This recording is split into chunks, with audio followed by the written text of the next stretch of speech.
자, 오늘은 베드로전서 1장 13절에서부터 마지막 25절에 있는 말씀인데요. 말씀의 제목은 구원받은 성도의 삶입니다. 자, 구원받은 성도가 이 땅에서 어떻게 살아가야 될 것인가를 이 베드로 사도가 교훈한 말씀인데 참 귀한 본문의 말씀이라고 할 수 있어요. 그러니까 이 대지를 세 개로 우리가 나눠서 좀 세분화해서 살펴볼 수 있는데, 첫 번째는 13절에서부터 21절까지 제법 길게 사역을 본받지 말고 거룩한 자가 되라고 첫 번째 베드로 사도가 권면을 하고 있어요. 두 번째는 22절에 있는 것처럼 마음으로 피차 뜨겁게 사랑하라. 사랑하려면 서로 뜨겁게 사랑하라는 권면의 말씀이 22절에 있고, 마지막으로 세 번째는 23절과 25절에 있는 것은 살아있고 항상 있는 말씀으로 너희가 거듭난 줄을 알라 라고 권면하고 있는 그런 말씀이에요. 첫 번째 대지로 와가지고 우리가 구원받은 성도의 삶을 살기 위해서는 사역을 본받지 말고 거룩한 자가 되라고 교훈하고 있어요. 13절 먼저 보시면은요, 13절. 그러므로 너희 마음의 허리를 동이고 근신하여 예수 그리스도에 나타나실 때에 너희에게 가져온 은혜를 온전히 바랄지어다. 예, 그러므로 이렇게 13절 말씀을 시작을 하고 있는데, 그러므로라고 하는 건 지난주에 살펴봤던 1장 1절에서부터 12절, 특별히 12절에서 보시면 천사들도 사모하는, 살펴보기를 원하는 복음을 너희가 받았으니 우리가 이 땅에서 살아갈 동안에 하나님의 백성으로서 어떻게 살아가야 될 것인지를 말씀을 하는 거예요. 천사들도 흠모하는 그 복음을 우리가 받았다고요. 그러니까 그 복음으로 말미암아 우리가 거듭났으니 거듭난 하나님의 백성으로 이 땅에서 어떻게 살아가야 될 것인가, 복음에 합당한 삶을 살아야 될 것인데 어떻게 살아가야 될 것인가를 교훈하신 거예요. 그러므로 너희는 어디에 허리를 동이고, 무슨 어디에다 허리를 해요? 육체에다 허리를 동이래요? 마음의 허리를 동이라 라고 되어 있어요. 마음의 허리를 동이라는 거는 뭘 단속하라는 거예요? 마음을 단속하라. 자기 마음. 특별히 자기 마음을 단속하라는 거예요. 마음을 단속하지 않으면 마음을 세상에 빼앗기게 되고, 또 마귀에게 빼앗기게 되면 믿는 일을 한다고 하지만 흉내는 냅니다만, 그러나 그 행함에 있어서 믿음의 열매가 맺히지를 않게 되겠지요. 그러니까 마음을 단속하는 거예요. 어떤 의미에서는 그럽니다. 신앙생활이라고 하는 건 자기 마음을 잘 단속하는 것이 신앙생활의 첫 번째예요. 첫 번째. 그러니까 분주하려고 하는 오늘 수요 예배 시간에 이 시간 오려고 하면 세상 일 다 먼저 돌아봐야 되고, 그러고 난 다음에 분주한 마음을 우리가 잠시 묵도하고 기도할 때에 다 내려놓고 마음을 단속을 해서 하나님의 말씀을 받을 준비를 해야 됩니다. 여전히 세상 가운데 있으면은 산심이 돼가지고 하나님의 말씀이 들어와도 은혜가 되지 않아요. 마음을 잘 단속하라고 얘기를 하고 있어요.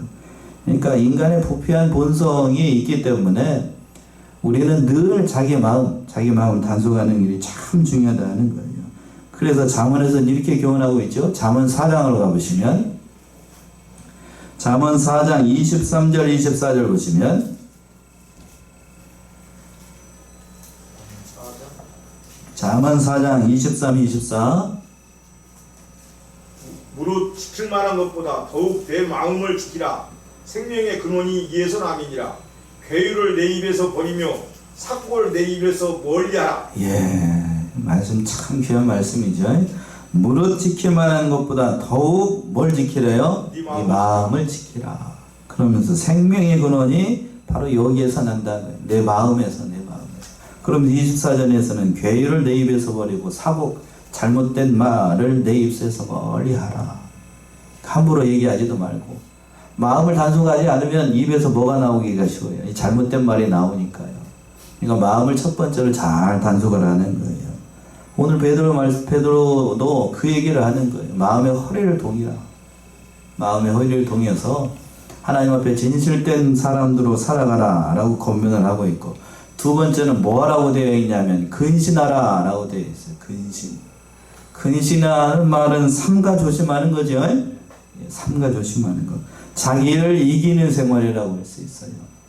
앞에서는 마음의 허리를 동이라고 되어 있고 두 번째 권면하기를 근신하라라고 되어 있어요. 근신하지 않으면 삼가 조심하지 않으면 그 우리 마음 가운데 뭐가 들어오기 쉬워요. 죄가 들어오기 쉽고 마귀가 들어오기 쉽고 언제 들어왔는지 그냥 알지도 못하는 그런 지경에 빠질 수가 있다는 거예요. 그러니까 우리가 근신하는 일도 참 중요합니다. 하나님의 말씀을 근신해서 자기를 쳐서 복종시키고 그 모든 일들을 잘 이뤄나가야 됩니다. 그러니까 성경에 보게 되면 요셉이 알지? 요셉 잘 아시잖아요. 요셉은 자기 마음을 잘 다스리고 근신했기 때문에 그 옆에 있는 주인집 아주머니가 자기하고 동침하자고 그랬을 때 유혹이 들어왔을 때 자기 마음을 잘 지키고 있으니까 이게 무슨 일인가 싶어가지고 이게 유혹을 이겨나갈 수가 있었죠. 그런데 똑같은 사건인데 삼손은 큰 용사이고 힘이 센 장수였지만 그러나 같은 유혹이 들어왔을 때 그럼 어떻게 됐어요? 이겼어요? 졌어요? 졌어요. 그래가지고 결국 져가지고 어떻게 됐습니까? 눈알 뽑히고 맷돌 돌리는 신세가 돼가지고 비참한 결말을 맞이하게 됐잖아요. 다 결국에는 뭐예요? 자기 마음을 어떻게 하지 못했기 때문에 다스리지 못해서 잘 다스리지 못하고 근신하지 못하니까 그런 걸로 안 거예요. 그러니까 우리가 신앙의 ABCD 처음에 시작을 할 때 중요한 거는 이거 말씀이에요. 베드로 사도가 이 말씀을 깊이 깨달은 거예요. 그 마음을 잘 단속하고 그러고 난 다음에 그 하반절에 있는 말씀처럼 예수 그리스도에 나타나실 때에 너희에게 가져올 은혜를 온전히 바랄지어다. 그러니까 예수님께서 재림하시게 되면 우리에게 은혜를 온전히 가지고 올 것인데 그 은혜도 인간편에서 봤을 때는 뭐를 잘 단속을 해야 된다. 우리가 이 세상에서 뭐를 잘 단속을 해야 된다고요? 자기 마음을 이 세상에서 잘 단속을 해야 예수 그리스도께서 나타나실 때의 그 재림의 소망을 가지고 우리가 살아가는데 그걸 바라보면서 우리가 믿음 생활을 할 수 있다는 거예요. 자기 마음을 잘 다스리지 못하면 예수님이 재림하든지 나하고 뭔 상관이냐 이렇게 되기가 쉽다고요. 그렇죠? 그냥 그 예수님의 재림에 대한 소망을 가지지 못하면 이 세상에서 내가 잘 먹고 잘 사는 것 그것만 바라보게 된다고요. 그러니까 우리는 이 사실을 깨달아서 첫 번째로 중요한 것이 마음의 허리를 동이고 또 두 번째 뭐 하고요? 근신하고 그리고 마지막으로 세 번째는 예수 그리스도 나타나실 그 은혜를 온전히 바라보는 거예요. 재림의 소망을 가지라는 그런 말씀입니다. 그리고 14절 보시면 14절 너희가 순종하는 자식처럼 이전 알지 못할 때에 줬던 너희 사육을 본삼지 말고 너희가 순종하는 자식처럼 이전 알지 못할 때에 줬던 너희 사역을 본받지 말고 중반절의 말씀이 중요한데 이전 알지 못할 때 이건 어느 때를 얘기를 하는 거냐면 우리가 예수를 믿기 전을 얘기를 하는 거예요. 누구를 알지 못한 때예요. 예수님을 알지 못할 때 하나님을 알지 못할 때 자기 욕심대로만 이 세상 살아갈 때 그때를 얘기를 하는 거예요. 그때에 쫓아갔던 그 너희 사욕을 본받지 말라고요. 이 사욕이라는 말은 자기 욕심이죠. 자기 욕심. 사욕이라는 그 헬라어 언어적인 의미는 죄의 깊은 욕망을 얘기를 해요. 죄의 깊은 욕망. 그러니까 단순히 개인적인 욕망이 아니고 그 우리의 부패성 밑에 담겨있는 죄의 깊은 욕망, 그 욕망을 쫓아가게 되면 우리는 어떻게 되는 거예요? 다 마귀 따라가게 되고 죄짓게 만들고 하나님과는 상관없는 자로 살아가게 된다고요. 그러니까 그 죄욕, 너희가 줬던 그 사욕, 잘못된 그 욕심, 지나친 욕심을 버리라 라고 되어 있어요.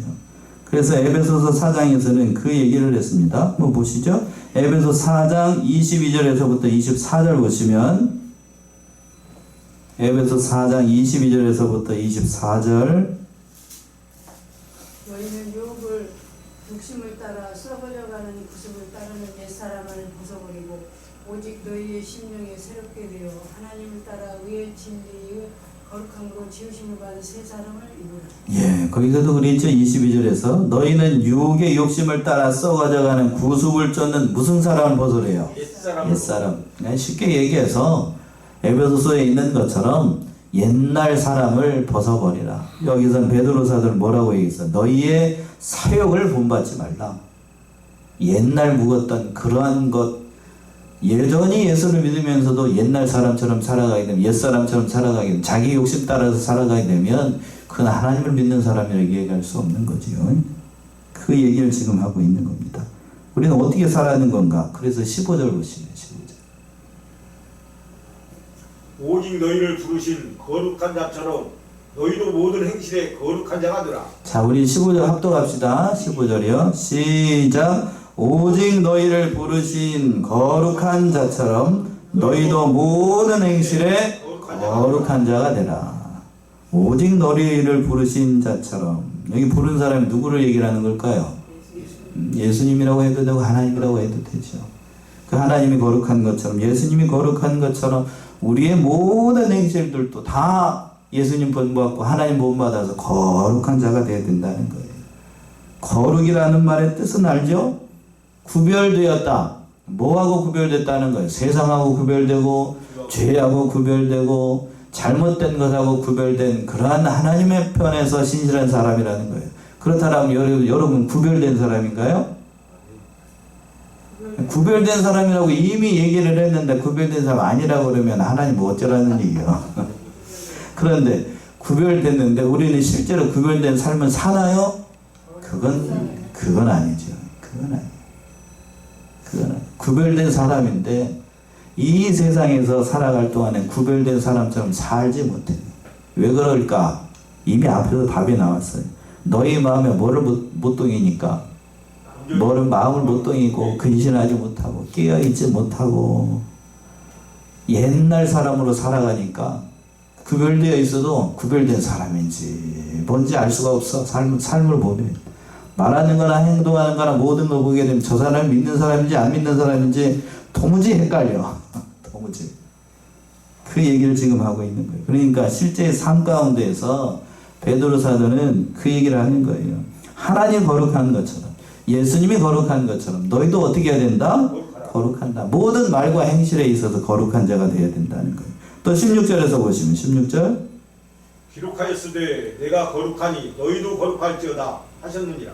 기록하였으되 내가 거룩하니 너희도 거룩할지어다. 레위기인데 있는 말씀을 베드로 사도가 인용을 한 것인데, 그러니까 베드로가 이걸 보게 되면 성령의 감동으로 이 베드로 전서를 썼겠습니다만 베드로도 성경을 전혀 모르는 사람이 아니었다는 걸 알 수 있죠. 성령께서 감동해서 이렇게 레위기에 있는 율법의 말씀 인용을 해서 베드로 사도가 이 얘기를 하고 있는 거예요.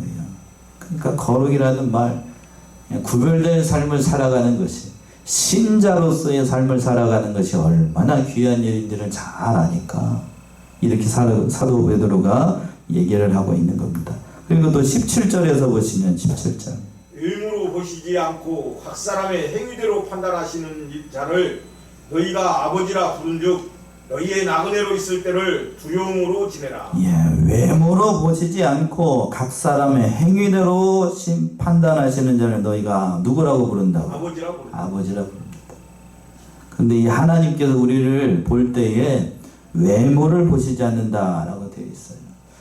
얼굴에 순위로 우리를 판단하신다라고 하면 여러분은 몇 등쯤 될까요?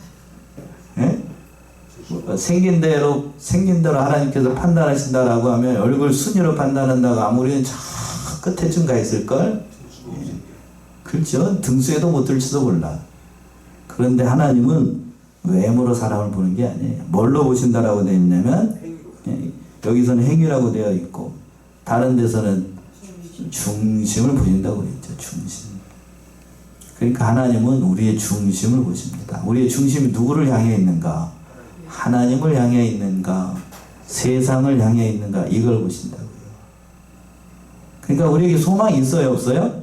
소망이 있는 거예요. 생긴 걸로 보게 되면 우리는 하나님 앞에 내세울 게 아무것도 없는데, 그러나 우리의 중심, 우리의 마음이 하나님을 향해 있는가로 판단을 하시니까, 또 우리가 그 믿음의 행위로 실제로 사는 것을 보시니까 우리에게 소망이 있는 거예요. 그대로 살면 되는 거고, 또 우리가 그대로 그 중심에 하나님을 향해 있으면 되는 거니까 쉽지 않죠.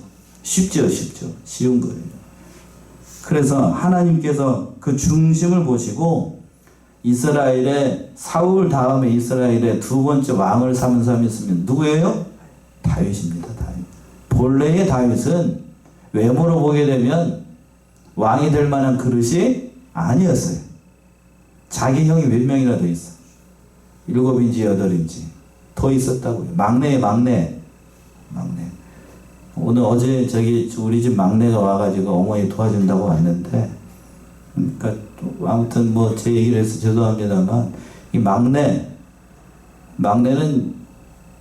각별한 사랑을 받는 적도 있습니다만, 이 다윗의 집에서는 이 다윗은 양이나 치는 숫자에도 들어가지 않는 그런 보잘것없는 사람이었어요. 그런데 하나님께서 그 중심을 보시고 그 다윗을 중심을 보시고 양을 삼습니다. 한번 보시죠. 사무엘상 16장이죠. 사무엘상 16장 7절 한번 보시면,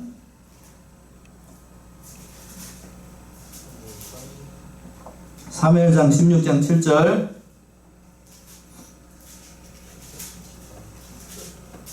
여호와께서 사무엘에게 이르시되 그 용모와 신장을 보지 말라. 내가 이미 그를 버렸노라. 나의 보는 것은 사람과 같지 아니하니 사람은 외모를 보거니와 나 여호와는 중심을 보느니라. 예, 참 귀한 말씀이에요. 뭐라고 그랬냐면 여호와께서 사무엘에게 이르시되 그 용모와 뭐를 보지 말라고? 신장을 보지 말라. 왜 앞에 그랬냐면 16장 1절부터 6절까지 보게 되면 첫째 아들을 보고 그냥 이 사무엘 선지자가 눈이 호호했어요. 아, 하나님이 이런 준수한 사람을 마련했구나. 그랬더니 7절 좀 와가지고 뭐라고 그래? 하나님께서 사무엘에게 그 용모와 뭐를 보지 말라? 신장을 보지 말라. 신장을 보지 말라. 하나님은 뭘 본다고요? 사람 같지 않고 어디를 봐요? 그 중심이 누구를 향해 있는가? 하나님을 향해 있는가? 그걸 본다고요.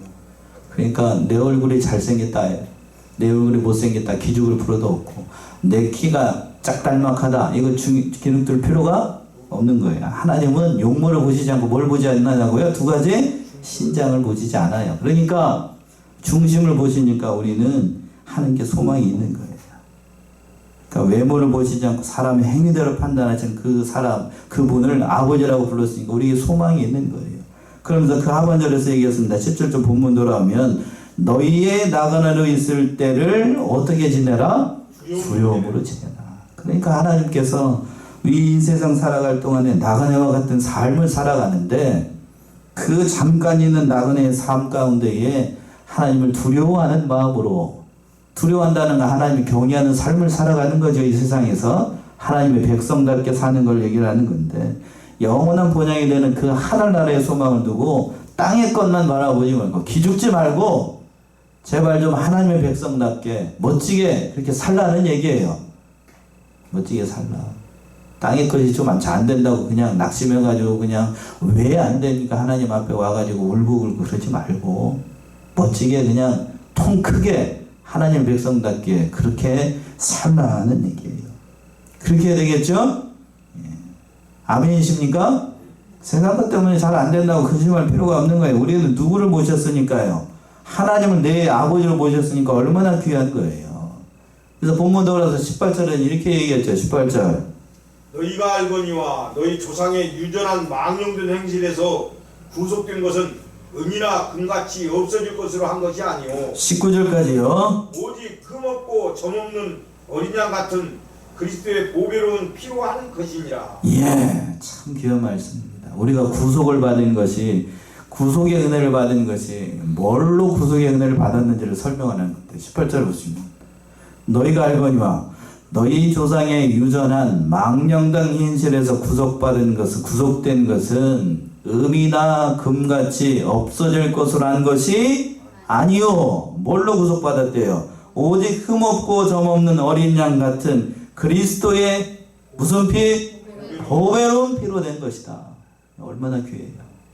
우리의 가치는 그런데 금이나 금에 세상 것의 가치가 있어요. 눈이 거기에가 있어가지고 은금 귀하게 보이잖아요. 그러나 베드로의 관점은 은금에 중요한 게 아니에요. 사도행전 3장에서도 고백한 것처럼 베드로의 중심에는 뭐가 있지요? 누가 있어요? 예수 그리스도가 있어요. 예수 그리스도. 은과 금을 얻거니와 누구의 이름으로? 나사렛 예수 그리스도. 그걸 깨달았어요, 베드로가. 은보다도 귀한고 금보다도 귀한 누구?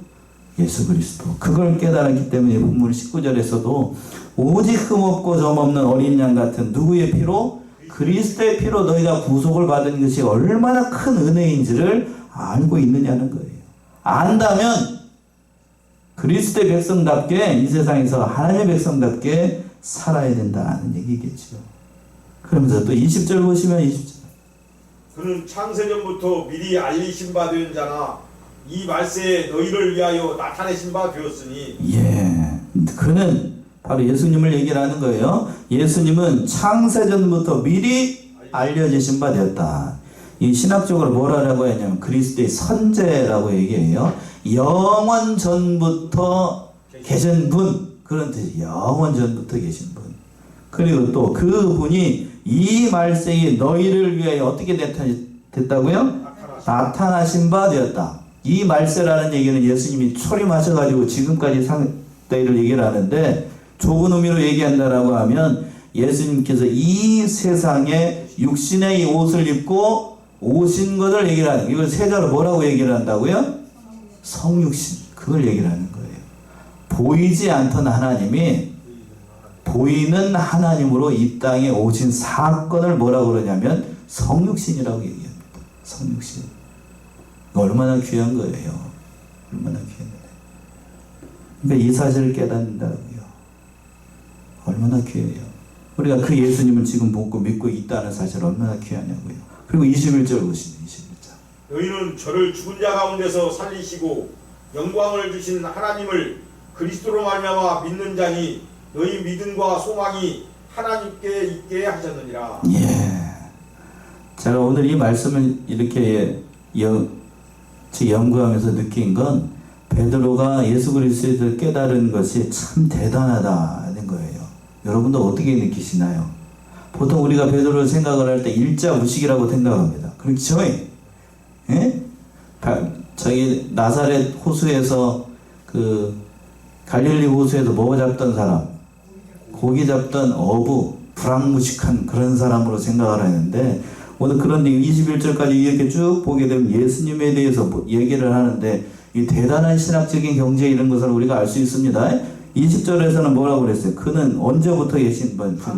창세전부터 계신 분이고 또 이 말세에 너희를 위해서 나타나신 바로 성육신하신 하나님이라고 얘기를 하고 있고 또 21절에서 뭐라고 얘기하냐면 너희는 저를 죽은 자 가운데서 살리셔서 영광을 주신 하나님을 그리스도로 말미암아 믿는 자 바로 하나님께서 너희를 위해서 예수 그리스도를 이 땅에 주신 그러한 분이라는 사실을 지금 얘기를 하고 있는 거예요. 얼마나 큰 은혜를 받았느냐. 베드로가 이렇게 깨달았던 거예요. 그러니까 너희에게 믿음과 소망이 하나님께 있다. 하나님께서 모든 것을 다 주시고 붙잡아 주셨으니까 우리의 모든 소망이 누구에게 있다? 하나님께 있다고 지금 베드로가 얘기를 하고 있는 거예요. 그러니까 이 세상에서 다른 것 바라보지 말고 하나님 바라보고 믿는 자답게 이 세상에서 살아가기를 얘기하고 있는 거예요. 권면하고 있는 겁니다. 두 번째는 22절에 있는 것처럼 이 세상에서 살아갈 때 기왕 사는 거 마음으로 뜨겁게 피차 사랑하라고 권면하고 있어요. 22절 보시면 22절.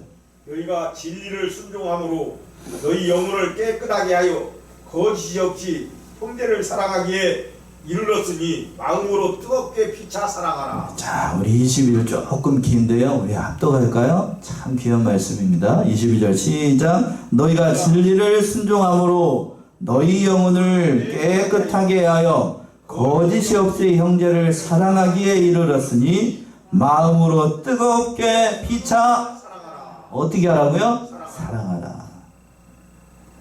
사랑하라. 사랑하라. 마음으로 뜨겁게 피차 사랑하라. 이 말씀이 참 좋은 것 같아요. 사랑하되 이왕 사랑하는 거 마음으로 그냥 사랑하는지 뭐 하는지 알지 모르게 그냥 그렇게 하지 말고 뜨겁게 하나님의 백성답게 서로가 서로를 참으로 그 인격됨이나 모든 것에서 하나님의 백성답게 사랑하라는 의미가 담겨 있는 거예요. 그러면서 뭐라고 그러냐면 그 상반절에서 보시면 너희가 진리를 순종함으로 너희 영혼을 깨끗하게 하여 거짓이 없이 형제를 사랑하게 이르렀으니 뭐가 없이 사랑한다고요? 거짓이 없이. 사랑은 거짓이 없는 거예요. 그러니까 예수님께서 우리를 거짓이 없이 사랑하시고 하나님께서 우리를 진실되게 사랑하는 것처럼 형제를 사랑할 때도 그렇게 사랑해야 된다고. 입에 말린 말처럼 사랑한다고 그렇게 제비가 뭐 저기 꽂히는 것처럼 뭐 저기 부인을 꼬시는 것처럼 그렇게 사랑한다는 게 아니고 진실되게 그렇게 사랑하라는 얘기예요. 그러니까 얼마나 귀한 말씀이에요.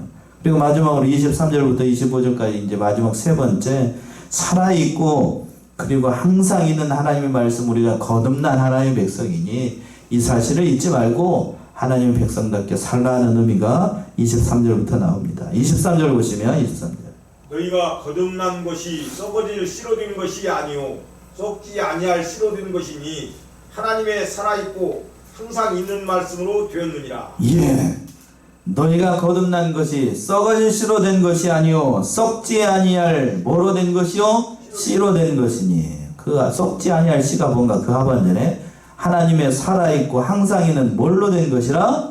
말씀으로 되었다. 그런데 말씀이 어떻게 되어 있다고 그랬어요? 하나님의 말씀이 살아있고 그리고 항상 있는 말씀이라고 되어 있어요. 하나님의 말씀은 지금 우리가 베드로 전서를 보고 있으니까 베드로 전서의 이 말씀이 글자에 이 책에 기록된 죽어있는 말씀이 아니고 뭐 있는 말씀? 살아있는 말씀이다. 여기서만 그렇게 얘기하고 있지 않죠? 히브리서 4장을 한번 가보세요. 여러분들 참 좋아하는 구절이죠. 히브리서 4장 12절에서부터 13절 하나님의 말씀은 살았고 운동력이 있어 좌우의 날선 어떤 검보다 그에 비하여 힘과 영과 및 관절과 골수를 찔러 쪼개기까지 하며 또 마음의 생각과 뜻을 감찰하나니 지으신 것이 하나라도 그 앞에 나타나지 않음이 없고 오직 만물이 우리를 상관하시는 자의 눈앞에 펴버진 것 같이 드러납니다. 예, 하나님의 말씀의 능력에 대해서 얘기를 하는 거예요. 하나님의 말씀은 뭐 있고? 살아있고. 죽은 게 아니에요. 성경책에 기록되어 있다라고 해서 이것이 기록된 말씀이라고 해서 죽어있는 말씀이 아니고 살았고 또 뭐가 있다고요? 운동력이 있어. 좌우의 날선 어떤 것보다 또 어떻게 하고? 예리해서 혼과 영과 및 관절과 골수를 찔러 쪼개기까지 하고 또 마음의 생각과 뜻을 감찰하셔요.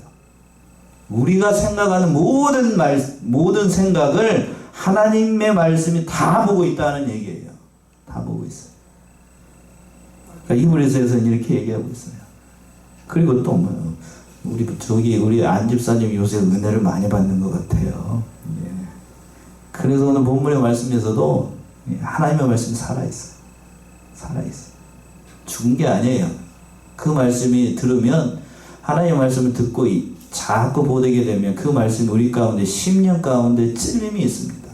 양심이 하나님 믿는 사람이라고 하면 그 양심이 깨달음을 얻게 되는 거예요. 때가 되면 다 깨닫게 됩니다. 그냥 그 말씀으로 우리가 깨달아진다는 사실이 얼마나 귀한 은혜인지. 하나님의 말씀만 영원토록 있어요. 그런데 이 세상에 있는 것은 풀의 꽃과 같습니다. 24절 말씀이죠. 24절. 그러므로 모든 육체는 풀과 같고 그 모든 영광이 풀의 꽃과 같으니 풀은 마르고 꽃은 떨어지되 25절까지요. 오직 주의 말씀은 세세토록 있도다 하였으니 너희에게 전한 복음이 곧 이 말씀이니라. 24절에서는 참 이렇게 얘기하고 있습니다. 그러므로 모든 육체는 무엇과 같다고요? 풀과 같습니다. 그렇습니까? 우리의 육신은 풀과 같아요. 풀과 같아요. 이사야 40장 6절에 있는 말씀이 유용한 것인데 풀이라고 하는 건 여름 한철, 봄 한철 이렇게 올라갔다가 잠시 있고 난 다음에 곧 없어지게 되는 그런 존재라고 하는 거예요. 우리의 젊음의 시간도 영원할 것 같습니다만 우리의 삶의 시간도 영원할 것 같습니다. 영원하지 않습니다. 영원하지 않아요. 그리고 그 모든 영광이 뭐의 꽃과 같다고요? 풀의 꽃. 풀의 꽃과 같아. 우리 말에 그런 말이 있다고 합니다. 화무시비롱. 화무시비롱은 뭔 말이에요? 꽃이 열을 붉은 꽃이 없다. 건불 몇 년? 시은근이 열을 10년과는 권세가 없다라고 했어요. 그러니까 우리 이 세상에 있는 모든 것들도 꽃과 같고 권력과 같아요. 권력과 같아요. 오래 가는 게 아무것도 없다는 거예요. 그러니까 우리의 인생이라고 하는 것이 그렇게 얘기를 하고 있는데, 이렇게 시편에서는 이렇게 얘기를 했어요. 시편 90편 10절 보시면, 안 찾아보려고 그랬는데 시편 90편 10절.